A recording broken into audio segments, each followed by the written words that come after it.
আগে ভিডিওটা দেখেন, তারপর আমি কিছু বলছি। তারা সেই মীমাংসিত বিষয়টা নির্বাচনে বিজয় লাভের পরে 2-3 পাওয়ার পরে এক ধরনের গায়ের জোরে সেগুলোকে অবজ্ঞা করার চেষ্টা করছে। বাংলাদেশের জনগণ এগুলো দেখছে। ফলে সরকার দল থেকে আমরা এখনও কোনো স্পষ্ট জবাব পাইনি যে তারা কি গণভোটটাকে মানেন কি মানেন না। আমরা এই স্পষ্ট জবাবের পরে আমরা আমাদের চূড়ান্ত বক্তব্য বা কর্মসূচি আমরা দিব। প্রথমত তো আজকে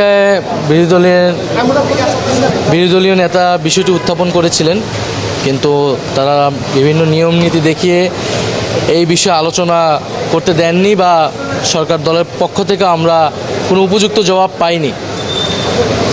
সরকার দলের পক্ষ থেকে ট্রেজারি বেঞ্চ থেকে স্বরাষ্ট্রমন্ত্রী উনি একটা বক্তব্য দিয়েছেন, যেখানে জুলাই সনদ বাস্তবায়ন যে আদেশ, সে আদেশকে উনি অবজ্ঞা করেছেন, আদেশটাকে নিয়ে প্রশ্ন তুলেছেন সংসদে, যেটা আসলে উনি পারেন না।